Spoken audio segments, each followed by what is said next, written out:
Hello students, welcome again our free tutorial YouTube channel. This is Nisha Panwar. हम लोग यहाँ पे अकाउंटिंग के बारे में स्टडी कर रहे हैं। अभी तक मैंने अकाउंटिंग का आपको थ्योरी पोर्शन कवर कराया है, साथ ही हमने उसकी बेसिक अकाउंटिंग टर्म्स की थी, सारे प्रिंसिपल्स, उसके बेसिस क्या होते हैं और हमारा प्रोसेस क्या होता है, हमने उन सब के बारे में स्टडी किया था। तो हमारा जो थ्योरी पोर्शन है वो ऑलमोस्ट कवर हो गया है। आज से हम अपना प्रैक्टिकल पोर्शन स्टार्ट करने वाले हैं। तो उसमें जो आपका फर्स्ट टॉपिक है वो है अकाउंटिंग इक्वेशंस। तो इसको स्टार्ट करने से पहले या फिर इसको और अच्छे से समझने के लिए आपको सबसे पहले बैलेंस शीट के बारे में पता होना चाहिए। तो ये हमारी बैलेंस शीट का फॉर्मेट होता है। यहाँ पे लेफ़्ट साइड में आपकी लायबिलिटीज़ प्लस कैपिटल हम लोग डालते हैं एंड क्रेडिट साइड में हम लोग अपनी एसेट्स साइड डालते हैं। ठीक है, सारी लायबिलिटीज़ आप लोगे जो भी आपकी लायबिलिटी है, और साथ में आपके ऑनर ने जो कैपिटल लगाई है उस कैपिटल को भी हम अपनी लायबिलिटीज़ के साथ ही इंक्लूड करते हैं। ठीक है, और जो भी आपकी एसेट्स हैं, cash, bank, debtor, stock and trade, furniture, machinery, आपको इसके अलावा और भी कोई एसेट अगर दी हुई है तो वो भी आपको अपनी एसेट साइड में ही डालनी होती है। और जो बैलेंस शीट होती है उनके दोनों साइड्स का टोटल हमेशा इक्वल होता है। अब इसके इक्वल होने के पीछे रीज़न ये है कि आपके ऑनर ने बिज़नेस में कैपिटल लगाई, उसने बिज़नेस को फंड अवेलेबल कराए, साथ ही आपके क्रेडिटर्स, बैंक, ओवरड्राफ्ट, इन सब ने भी आपको, जो आपकी आउटसाइडर पार्टीज़ हैं उन्होंने भी आपको फंड्स अवेलेबल कराए। उसके अकॉर्डिंग ही आपने ये एसेट्स परचेज़ की। तो आपकी एसेट्स की जो कॉस्ट होगी वो हमेशा आपके फंड्स के इक्वल होगी, क्योंकि जितने आपके फंड्स हैं आप उतनी ही एसेट परचेज़ कर सकते हो, उससे ज़्यादा परचेज़ नहीं कर सकते हो। अब वो फंड्स आपके या तो आपकी कैपिटल के रूप में हो सकते हैं या फिर आपके आउटसाइडर लायबिलिटीज़ के रूप में, चाहे वो आपको पे करनी है फ्यूचर में, बट हैं तो वो आपके लिए फ़ंड ही ना। उन्होंने जब भी आपको ज़रूरत पड़ी आपने वो फंड्स यूज़ किए और अपनी एसेट्स परचेज़ की। यही रीज़न होता है कि जो आपकी बैलेंस शीट का टोटल होता है वो हमेशा इक्वल होता है। ठीक है, और इसी बैलेंस शीट को आप एज अ इक्वेशन भी दिखा सकते हो। तो इक्वेशन हमारी क्या होगी? Assets is equal to liabilities plus capital. Assets की अमाउंट आपकी 1,00,000 है, आपने लायबिलिटीज़ 40,000, कैपिटल 60,000 को ऐड किया तो आपकी एसेट्स के इक्वल हो गया। या फिर इसको और तरीके से दिखाओगे तो liabilities is equal to assets minus capital. Liability आपकी 40,000 है, एसेट आपकी 1,00,000 है, और कैपिटल में से आपने लेस कर दिया तो आपकी लायबिलिटी के इक्वल अमाउंट आ जाएगा 40,000। या फिर इसको आप कैपिटल के बेसिस पे दिखा सकते हो। Capital is equal to assets minus liabilities, तो 60,000 इज इक्वल टू 1,00,000 माइनस 40,000। मतलब आप किसी भी तरीके से दिखाओ, हमेशा आपका जो दोनों साइड का टोटल होगा वो हमेशा इक्वल ही होगा। ये होती हैं आपके accounting equations. Accounting equation is a mathematical expression which shows that the assets and liabilities of a firm are equal। जो accounting equation होती है वो एक mathematical expression है और आपको यही शो करती है कि आपके फर्म की जितनी भी assets हैं वो और उनकी liabilities आपस में equal है। देखो अभी जैसे मैंने आपको 3 equations बताई थी, उनमें आप उसको assets के बेसिस पे देखो, capital के बेसिस पे देखो या liabilities के बेसिस पे देखो, आपका ओवरऑल हमेशा यही आया था कि आपका अमाउंट एंड में आके इक्वल हो जाता है। ठीक है, और जो अकाउंटिंग इक्वेशन होती है it is based on dual aspect concept of accounting. मैंने आपको लास्ट वीडियो में अकाउंटिंग के कॉन्सेप्ट्स बताए थे, उसमें मैंने ड्यूअल एस्पेक्ट कॉन्सेप्ट आपको बताया था। वहाँ पे क्या होता है कि आप जो भी आपके ट्रांजेक्शन होंगे उनका डबल इफेक्ट दिखाओगे। डबल इफेक्ट मतलब डेबिट और क्रेडिट। जो आइटम डेबिट हो रहा है वही आइटम सेम अमाउंट से क्रेडिट भी होगा, और जो भी एक्सपेंसेस या जो भी इनकम आपने क्रेडिट की है वही इनकम आप उसको डेबिट भी करोगे। इसी रीज़न की वजह से ही आपकी अकाउंटिंग इक्वेशंस हमेशा इक्वल होती है। ठीक है, ये था आपका अकाउंटिंग इक्वेशन का मीनिंग। अभी हम कुछ एग्जांपल्स ले लेते हैं जिससे आपको अकाउंटिंग इक्वेशंस का जो कॉन्सेप्ट है और इसको आपको कैसे ट्रीट करना है वो आपको अच्छे समझ में आ जाएगा। नाउ स्टूडेंट, हमारा एग्जाम्पल है prepare the accounting equations on the basis of following. आपको ये ट्रांजेक्शन्स दिए हुए हैं। सबसे फर्स्ट आपका है started business with cash ₹70,000। Second आपका है credit purchase of goods ₹18,000। And third payment made to creditor in full settlement ₹17,500। Payment made of machinery for cash ₹20,000। ठीक है। अभी जो हमारा फॉर्मेट होता है वो होता है इस तरह का। आपको सबसे पहले सीरियल नंबर का कॉलम डालना होता है, फर्स्ट सेकंड थर्ड, या फिर आप डेट अगर मेंशन कर रही हुई हैं आपको तो आप डेट भी डाल सकते हो। फिर आपको ट्रांजैक्शन लिखना होता है, उसकी सिर्फ नरेशन लिखनी होती है एक छोटे से फॉर्मेट में कि हमने ये ट्रांजैक्शन किया है। उसके बाद आपकी जो अकाउंटिंग इक्वेशन होती है वो होती है assets is equal to liabilities plus capital. तो आपको एसेट्स के लिए अलग से कॉलम बनाना है और उसका इक्वल होना चाहिए आपका लायबिलिटीज़ प्लस कैपिटल के, ठीक है। उसमें आप लायबिलिटीज़ में लायबिलिटीज़ जो भी आपकी आएंगी वो डालोगे, साथ ही आपकी जो कैपिटल अगर होगी तो अपनी कैपिटल उसके अंदर इंक्लूड कर दोगे, और एंड में आपका एसेट्स वाले कॉलम का बैलेंस आपकी लायबिलिटीज़ प्लस कैपिटल के इक्वल होना चाहिए, ठीक है। तो सबसे पहले हम स्टार्ट करते हैं। हमारा फर्स्ट ट्रांजेक्शन है स्टार्टेड बिजनेस विद कैश, ठीक है। तो हम यहाँ पे लिखेंगे फर्स्ट, आपका फर्स्ट ट्रांजेक्शन है, आपने क्या किया है, स्टार्टेड बिजनेस किया है। तो स्टार्टेड बिजनेस विद कैश। तो देखो यहाँ पे हमें ड्यूअल एस्पेक्ट वाला कॉन्सेप्ट यूज़ करना है। तो आपने जब बिज़नेस स्टार्ट किया तो क्या क्या हुआ, एक तो आपके बिज़नेस में कैश आया होगा, ठीक है, और आप जो बिज़नेस में पैसा लगाते हो वो बिज़नेस के लिए क्या होता है, कैपिटल होती है। तो इस ट्रांजैक्शन के दो इफेक्ट कहाँ कहाँ जाएंगे, एक तो आपके कैश क्या होती है, आपकी एसेट्स होती है। तो कैश में हम डाल देंगे 70,000 रुपीज़, और साथ ही कैपिटल में, तो कैपिटल में आपका आ जाएगा 70,000 कि आपके इस ट्रांजैक्शन से आपकी कैपिटल 70,000 की आ गई, साथ ही हमारे पास कैश भी आ गया 70,000 का।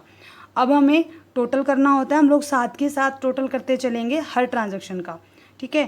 तो यहाँ पे हमने टोटल किया तो कैश का टोटल आपका हो गया 70,000, और कैपिटल साइड में आपका जो टोटल है वो हो गया 70,000 इक्वल 70,000 इक्वल 70,000, मतलब अभी तक आपकी अकाउंटिंग इक्वेशन जो है वो इक्वल चल रही है, ठीक है। और यहाँ पे हम लोग इसको न्यू इक्वेशन के नाम से डालते हैं कि ये आपकी क्या बन गई, अकाउंटिंग इक्वेशन बन गई, ठीक है। अब हमारा लेते हैं सेकंड ट्रांजैक्शन। सेकंड ट्रांजैक्शन में क्या था, क्रेडिट परचेज ऑफ गुड्स 18,000, आपने क्रेडिट परचेज किया है। क्रेडिट परचेज का मतलब आपने उधार में ख़रीदा है 70,000 का सामान, ठीक है, और गुड्स परचेज की हैं तो उसको आप परचेज में ही डालोगे, ठीक है, आपकी एसेट में नहीं जाएगा ये। तो इसको हम यहाँ लिखेंगे credit purchase of goods, credit purchase of goods. आपने गुड्स परचेज की तो आपके बिजनेस में क्या आया होगा, अब गुड्स आपके लिए क्या होती हैं, स्टॉक होती हैं। तो इसके लिए हम यहाँ पे एक कॉलम और बना देंगे स्टॉक का, ठीक है। तो स्टॉक आपके पास कितना आ गया, 18,000 का आ गया, और इसमें कैश यूज़ हुआ नहीं हुआ क्योंकि हमने उधार में परचेज़ किया है, ठीक है। इसके बाद आपने उधार में परचेज़ किया तो आपके क्या बनते हैं, क्रेडिटर बनते हैं, उनको आपको पेमेंट करनी पड़ेगी। तो क्रेडिटर आपके लिए क्या होते हैं, लायबिलिटीज़ होती हैं। तो लायबिलिटीज़ में हम लोग क्रेडिटर का कॉलम बना देंगे, और क्रेडिटर आपके हो गए हैं यहाँ पे हमारे पास 18,000 के। कैपिटल पे कोई इफेक्ट पड़ेगा नहीं, कोई भी इफेक्ट नहीं पड़ेगा आपकी कैपिटल पे, ठीक है, ये आप ऐड करोगे। अब हमारी एक अकाउंटिंग इक्वेशन और बन जाएगी जिसमें यहाँ पे हम लोग लिखेंगे न्यू इक्वेशन। तो 70,000 का हमारे पास हो गया कैश, प्लस 18,000 का हमारे पास हो गया स्टॉक, इज इक्वल टू 18,000 के हमारे क्रेडिटर हो गए, एंड प्लस 70,000 की हमारी क्या हो गई, कैपिटल हो गई। इधर का इक्वल करोगे तो यहाँ पे भी आपका 88,000 बन रहा है, और इक्वल साइड में भी आपका 88,000 ही बन रहा है, ठीक है। इसके बाद हम लोग अपना थर्ड ट्रांजेक्शन लेते हैं। थर्ड में क्या है, payment made to creditors in full settlement of ₹17,500। देखो आपके 18,000 के क्रेडिटर बने थे, लेकिन उसने सिर्फ पेमेंट कितने की, 17,500, मतलब कि 500 का जो क्या है आपको डिस्काउंट मिल गया, ठीक है, हमें डिस्काउंट मिल गया है। तो यहाँ पे हम लोग ट्रांजेक्शन डालेंगे अपनी कि पेमेंट मेड टू क्रेडिटर। अब आप पैसे दोगे तो आपके कैश में से जाएगा, तो हम यहाँ पे माइनस कर देंगे 17,500। स्टॉक में आपका कोई चेंजेस नहीं होगा, वो आपका एज इट इज़ रहेगा। क्रेडिटर्स में से आप 17,500 लेस कर दोगे, आपके 500 के क्रेडिटर को हमने क्या, डिस्काउंट हमें मिल गया। तो डिस्काउंट हमारे लिए इनकम होती है, तो इस इनकम को हम ऐड कर देंगे अपनी कैपिटल में, ठीक है। अब हमारी एक और अकाउंटिंग इक्वेशन यहाँ से बन के आ जाएगी। तो न्यू इक्वेशन हमारी यहाँ हो जाएगी। आप 70,000 में से 17,500 लेस करोगे तो ये आपका बच जाएगा 52,500। स्टॉक में नो चेंज, ठीक है। और क्रेडिटर यहाँ पे हम लोग 18 के ही डालेंगे बिकॉज हमारा यहाँ पे फुल सेटलमेंट हो गया है, मतलब आपके क्रेडिटर्स को अब आपको कुछ भी पेमेंट नहीं करनी है, ठीक है। और ये जो आपकी कैपिटल है वो आपकी हो गई है 70,500। आप इन दोनों का टोटल करो, आपका 70,500 ही आएगा। इसके बाद हम हमारा फोर्थ ट्रांजैक्शन लेते हैं। तो फोर्थ में क्या है, payment of machinery for cash. आपने एक मशीनरी परचेज़ की, मशीनरी हमारे लिए एसेट होती है, तो उसके लिए आप एसेट में एक अलग से कॉलम बनाओगे मशीनरी के नाम से, ठीक है। और आपने कैश में परचेज़ की है तो कैश में से भी माइनस हम लोग कर देंगे। तो यहाँ पे हम लोग अपनी ट्रांजैक्शन डालेंगे मशीनरी परचेज्ड। तो परचेज़ किया कैश में से, कितने की, 20,000 की आपने परचेज़ की है, तो 20,000 आपके कैश में से जाएगा। स्टॉक में नो चेंज, कोई चेंज नहीं हुआ। साथ में हम लोग यहाँ पे एक मशीनरी का कॉलम और बना देंगे बिकॉज हमारी मशीनरी आई है कितने की, 20,000 की। तो यहाँ पे आपका प्लस आ जाएगा 20,000 इक्वल क्रेडिटर में कोई चेंजेस नहीं, ठीक है। और कैश में और मशीनरी में आपने दिखा दिया तो आपको कैपिटल में भी कोई चेंज करने की ज़रूरत नहीं है। तो अब यहाँ से हमारी न्यू इक्वेशन जो बन के आएगी वो आएगी, यहाँ पे आप 52,500 में से लेस कर दोगे 20,000 तो ये आपका बचेगा 32,500 प्लस आपके 18,000 के आपके पास स्टॉक हो गए, प्लस में 20,000 की आपकी मशीनरी हो गई। क्रेडिटर्स आपके कुछ भी नहीं हैं और कैपिटल जो है वो आपकी है 70,500। और ये आपका एसेट साइड का जो टोटल है वो आपके लायबिलिटी साइड के इक्वल होता है। तो ये हमारा अकाउंटिंग इक्वेशन था। तो देखो स्टूडेंट, हमने हर ट्रांजैक्शन को डबल इफेक्ट पे दिखाया। आपने जब कैश में बिजनेस स्टार्ट किया तो हमने कैश में भी दिखाया, साथ ही कैपिटल में भी दिखाया। फिर क्रेडिट परचेज को हमने स्टॉक में, हमारा गुड्स आई तो स्टॉक में दिखाया, साथ ही हमने क्रेडिटर्स दिखाए अपने 18,000 के। उसके बाद जब आपने पेमेंट की तो पेमेंट के लिए आपने कैश में से माइनस किया और अपने क्रेडिटर्स को राइट ऑफ कर दिया। फिर मशीनरी परचेज की तो मशीनरी का भी आपने डबल इफेक्ट दिखाया, आपने कैश में से लेस किया, साथ ही मशीनरी में उसको ऐड कर दिया। मतलब कि आपको जो भी ट्रांजैक्शन शो करना है वो सब के सब आप ड्यूअल एस्पेक्ट ही दिखाओगे। नाउ स्टूडेंट, हम एक एग्जांपल और हमारा ले रहे हैं जो कि है, Rakesh started business as on 1 April 2016 with a capital of ₹1,50,000। Rakesh ने बिजनेस स्टार्ट किया है 1,50,000 रुपीज़ से। During the year the following transactions took place. ये आपके ट्रांजेक्शन्स हुए हैं उसके बिजनेस में। सबसे फर्स्ट था furniture purchased for cash 20,000, purchase goods from Mahesh on credit 25,000, sold goods आपने सेल की, कोस्टिंग ₹10,000 जिनकी कोस्ट 10,000 थी, मोहन को आपने सेल की है कैश में और 14,000 रुपीज़ में। 10,000 की गुड्स आपने 14,000 में सेल की, मतलब कि 4,000 का आपको प्रॉफिट हो गया यहाँ पे। देन फोर्थ हमारा है पे टू क्रेडिटर, जो आपने महेश से उधार में सामान लिया था, आपने महेश का फुल सेटलमेंट कर दिया 22,500 पे। एंड लास्ट हमारा जो ट्रांजेक्शन है वो है depreciation on furniture provided at the rate of 10%। आपको अपने एसेट पे डेप्रिसिएशन भी चार्ज करना है, ठीक है। तो हमारा सॉल्यूशन हम लोग स्टार्ट करते हैं। देखो, सबसे पहले राकेश ने बिज़नेस स्टार्ट किया तो सबसे पहले हम उसके बिज़नेस स्टार्ट करने वाली एंट्री ही यहाँ पे करेंगे। तो फर्स्ट हमारा ट्रांजेक्शन हो जाएगा बिज़नेस स्टार्टेड, ठीक है। बिज़नेस जब स्टार्ट करते हैं तो आपके बिज़नेस में क्या आया, कैश आया, साथ ही आपकी कैपिटल भी आपकी आ जाएगी, ठीक है। तो कैश कितना आया है, 1,50,000 का उसने स्टार्ट किया है, तो कैपिटल भी आपकी हमारे पास कितनी हो गई, 1,50,000। तो यहाँ पे हमारी जो न्यू इक्वेशन है वो हो जाए, न्यू इक्वेशन 1,50,000 का आपका कैश हो जाएगा इज इक्वल टू 1,50,000 की आपकी कैपिटल हो गई। अब हमारा सेकेंड ट्रांजेक्शन हम लोग लेंगे। सेकेंड है फर्नीचर परचेज्ड फॉर कैश 20,000। उसने फर्नीचर परचेज किया है कैश में, ठीक है। तो फर्नीचर परचेज्ड,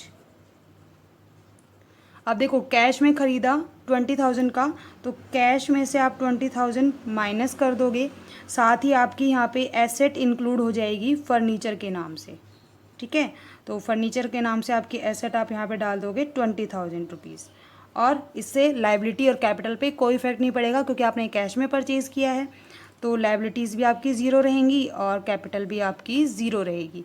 अब जो हमारी न्यू इक्वेशन है वो यहाँ पे बन के आ जाएगी, ये आपका हो जाएगा 1,50,000 में से 20,000 लेस कर दिया तो 1,30,000 का तो आपका कैश बच गया, प्लस में 20,000 के आपका फर्नीचर हो गया और इज इक्वल टू 0 प्लस 1,50,000 की आपकी क्या हो गई, कैपिटल हो गई। ठीक है, इसके बाद थर्ड हम हमारा टेंशन ले रहे हैं। थर्ड में क्या है, सोल्ड गुड्स, उसने गुड्स सोल्ड की हैं, सॉरी उससे पहले है purchase goods from Mahesh on credit, Mahesh से उधार में सामान खरीदा, तो हम यहाँ डाल देंगे परचेज्ड गुड्स परचेज़ की हैं, तो उधार में लिए हैं तो कैश पे कोई इफेक्ट नहीं आएगा, फर्नीचर पे कोई इफेक्ट नहीं आएगा, बस आपके स्टॉक आपके बिजनेस में इंक्लूड हो जाएंगे। स्टॉक उसने कैश में नो चेंज, फर्नीचर में नो चेंज, प्लस स्टॉक कितने का उसने लिया है, 25,000 की उसने गुड्स परचेज कर ली और उधार में ख़रीदी है, तो हमारे पास यहाँ क्या हो जाएगा, आपके क्रेडिटर बन जाएंगे।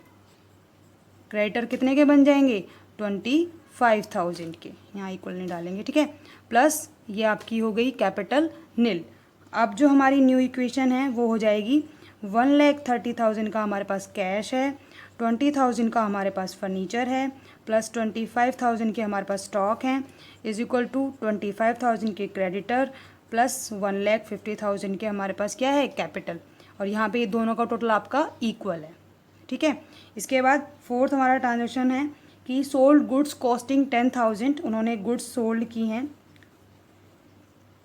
तो देखो सेल किस हिसाब से किया है, कैश में सेल किया है। ठीक है, 14,000 का सेल उसका हुआ है, 10,000 की गुड्स उसने बेची है, 4,000 का हमें प्रॉफिट हुआ है, तो इसके हम 3 इफेक्ट दिखाएंगे। सबसे पहले तो आपकी कैश में आ जाएंगे 14,000 रुपीज़।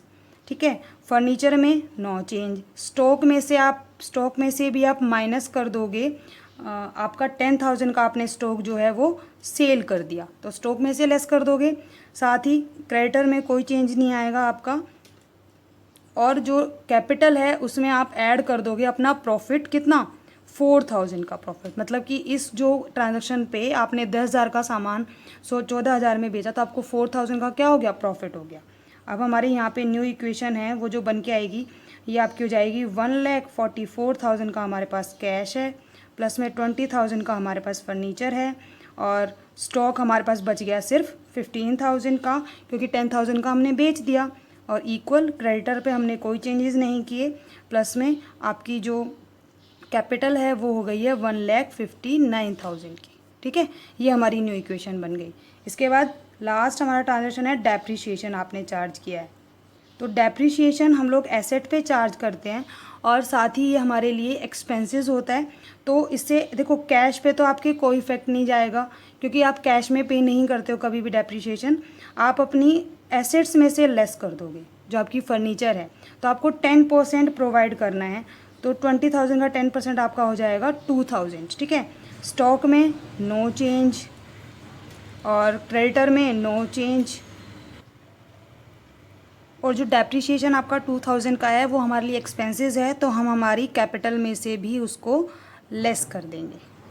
ठीक है, तो अब हमारी जो न्यू इक्वेशन है वो बन के आ जाएगी 1,44,000 का हमारे पास कैश है, प्लस में 18,000 का हमारे पास फर्नीचर है, प्लस 15,000 के स्टॉक इज इक्वल टू 25,000 की हमारी लायबिलिटी है, एंड प्लस 157,000 का हमारे पास क्या है, कैपिटल। ठीक है, इसके बाद सिक्स्थ हमारा ट्रांजेक्शन है कि आपने जो उधार में सामान जो खरीदा था, परचेज गुड्स आपने की थी 25,000 की, उसका आपने फुल सेटलमेंट कर दिया 22,500 में। ठीक है, तो हम यहाँ डालेंगे पेड टू क्रेडिटर, तो क्रेडिटर को आपने पे किया है तो कैश में से जाएगा आपका 22,500 क्योंकि कैश में ही पे करोगे।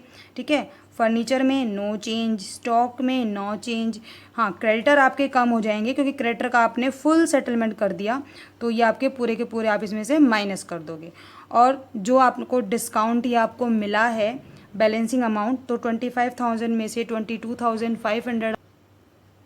25,000 में से 22,500 लेस करोगे तो आपका जो डिस्काउंट आपको मिला वो हम यहाँ पे ऐड कर देंगे, कितना मिलेगा, 2,500 रुपीज़। ठीक है, अब यहाँ पे हमारी जो न्यू इक्वेशन बन के आएगी वो होगी आपकी 44,000 में से 22,500 आप लेस कर दोगे तो 0,0,5,1,2,1, ठीक है। इतना आपके पास कैश बच गया, प्लस में 18,000 का आपके पास फर्नीचर है, प्लस 15,000 का आपके पास स्टॉक है, इज इक्वल टू कोई भी आपके क्रेडिटर नहीं है। साथ ही जो आपकी लैब कैपिटल है वो आपकी हो गई है अब 0,0,5,951, 1,59,500। तो आप इन तीनों अमाउंट का और इसका टोटल करोगे तो आपका टोटल इक्वल आएगा। तो ये हमारा टॉपिक था अकाउंटिंग इक्वेशंस का।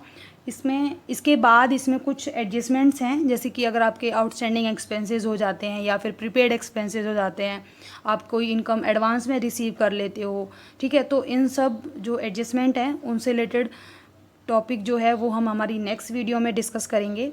आज यहाँ पे हम लोग अभी इतना ही करते हैं। और अगर आपको किसी भी ट्रांजैक्शन में आप लोग ये सॉल्व करके देखना, अगर आपको कोई भी ट्रांजैक्शन समझ में नहीं आता है तो आप हमारे कमेंट सेक्शन में कमेंट करके पूछ सकते हैं। नेक्स्ट वीडियो में हम इसके जो बाकी के टॉपिक्स बच गए अकाउंटिंग इक्वेशन से रिलेटेड उनको हम लोग डिस्कस करेंगे। Thank you.